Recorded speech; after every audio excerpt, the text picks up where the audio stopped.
कौन कहता है कि दीदार नहीं होता है, कौन कहता है कि दीदार नहीं होता है, कौन कहता है कि दीदार नहीं होता है, आदमी खुद ही तलबगार नहीं होता है, आदमी खुद ही तलबगार नहीं होता है, आदमी खुद ही तलबगार नहीं होता है।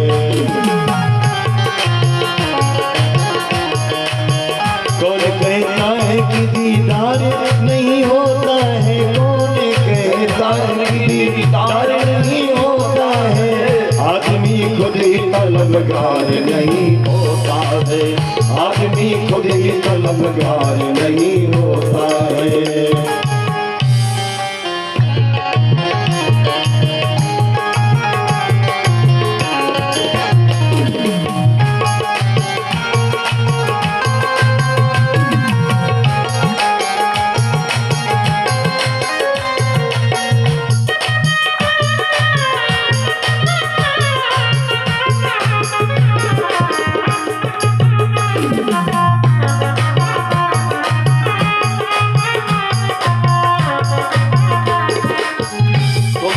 प्यार करो सुकुल जी, तुम उससे प्यार करो, किससे?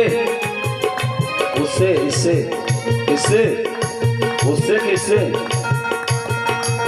तुम उससे प्यार करो, अरे तुम उससे प्यार करो, वो न तुमसे प्यार करे, ऐसा तो बेखबर सरकार नहीं होता है, ऐसा तो बेखबर सरकार नहीं होता है, ऐसा तो बेखबर सरकार नहीं होता है।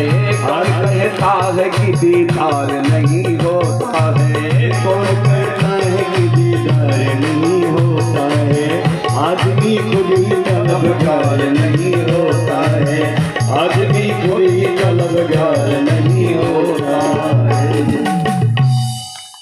तो परम प्रकाश रूप दिन राति, नहीं तहाँ चाहिए दिया घृत बाती। जब भक्ति का परम प्रकाश हो जाता है हृदय में, तो दिया बाती चाहे ना मिले, मिले चाहे ना मिले, सोवत जागत शरण तुम्हारी, ऐसी भक्ति को लाओ। और देखो सुकुल जी, ये 6 ऊर्मियां शरीर में होती हैं, इनकी चिंता नहीं करनी चाहिए। कौन कौन सी? भूख लगती है, भूख लगती है ना, और भूख ज्यादा लग जाए तो कंट्रोल के बाहर फिर आप हमका पूछबे नहीं भैया खाएंगे, इतना भी कंट्रोल अभी नहीं आया है प्यारे, ये बहुत ऊंची बात है। भूख तथा प्यास 6 ऊर्मियां शरीर में पाई जाती हैं। कौन कौन? बुभुक्षा चा पिपासा चा। आज इस सत्र का अंतिम निवेदन चल रहा है, इसलिए इस तरह की बातें भी होंगी। बुभुक्षा चा पिपासा चा प्राणस्य मनस स्मृतौ शोक मोहौ जरा मृत्यु देहस्य षडूर्मयः। इनको शास्त्र में ऊर्मी कहा जाता है। ऊर्मी, ये 6 प्रकार की ऊर्मी होती हैं हर शरीर में। नंबर 1 भूख प्यास, प्राणों की भूख प्यास, शोक तथा मोह मन की, ये मन की ऊर्मी है। शोक और मोह मन से होता है, भूख और प्यास प्राणों की ऊर्मी है। भूख प्यास लग जाए तो आपका प्राण वायु छटपट छटपट, अरे हमारा तो जीव बहुत घबराता है भूख के मारे ना, पेटवा में घूमता है इसे इसे महाराज। भूख और प्यास ये प्राण की ऊर्मी है, और शोक तथा मोह ये मन की ऊर्मी है। बुढ़ापा और मृत्यु ये शरीर की ऊर्मी है। 6 ऊर्मियां होती हैं। अब ये तो रहेंगी, तुम कहो बुढ़ापा ना आए ना, चाहे जितना अच्छा लगाओ डब साबुन बढ़िया वाला सेंट, लेकिन यहाँ कोई ना परमानेंट। काम क्रोध मद लोभ के खुले हैं रेस्टोरेंट, चाहे जितना अच्छा लगाओ डब साबुन बढ़िया वाला सेंट, लेकिन यहाँ कोई ना परमानेंट। यहाँ कोई परमानेंट तो नहीं है। इसकी चिंता नहीं करनी चाहिए, बल्कि इसकी चिंता करनी चाहिए कि पता नहीं कब बुलावा आ जाए, इसलिए हमेशा तैयार रहना चाहिए। हम अपनी तैयारी नहीं करते। भागवत के प्रथम स्कंद में ही निवेदन किया जा चुका है। तो इसलिए ढूंढा सब जहां में, ढूंढा सब जहां में, अरे पाया पता तेरा नहीं। सुकुल जी, सारे जहां में ढूंढा, कहीं पता चला? बोले ढूंढा सारे जहां में, पाया पता तेरा नहीं। जब पता तेरा चला तो अब पता मेरा नहीं। जब तक तू अपना पता जानता रहेगा तब तक उसका पता नहीं मिलेगा। अगर भगवान के सामने यही जाकर कहोगे कि हम सरया तिवारी हैं, हम क्यों गंगा नहाएं, हम लखनऊरा हैं, भगवान ने छूट दिया है। क्या एक बार हम लोग गंगा स्नान करने गए, काला काकर घाट, काला काकर का नाम सुने हैं आप? काला काकर घाट गंगा स्नान करने गए तो वहां हमारे पड़ोस के एक सोहगौरा जी भी थे साथ में, और एक बांस गांव चंचाई नहा रहे थे। बड़े मजे के बाद बांस गांव चंचाई नहा रहे थे गंगा में, तो सोहगौरा ने मजाक किया, बोले का भाई बांस गांव, तुम्हें गंगा नहा की जरूरत बा का? अरे आप तो बांस गांव चंचाई हो, तुम वहीं से कहे तो हे गंगा मैया हम बांस गांव वही, तो गंगा की क्या मजा है, तुमको पुण्य फल नहीं देगी। तो हम भी स्नान कर रहे थे, हमने कहा एकदम ठीक बात कह रहे हो सोहगौरा जी, बेकार इतनी दूर अपना पेट्रोल खर्च करके आए। बोले महाराज रह देते हैं गंगा के किनारे, अब ना लज्जित करा।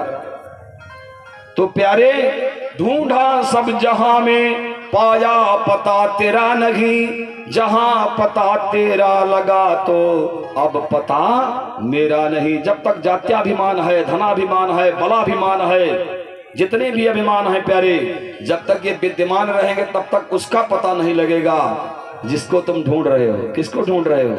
किसी को तो ढूंढ रहे हो भाई।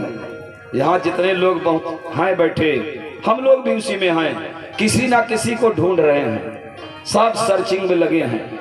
और ढूंढ किसको रहे हैं? अपने परम प्रीतम परमात्मा को, और किसी को ढूंढ नहीं रहे। और भवसागर में फंस करके कहीं विषय आनंद में फंस जाएं, एसी में वो आनंद ढूंढने की एसी लगवा देंगे तो मिल जाएगा, नहीं मिलेगा ना।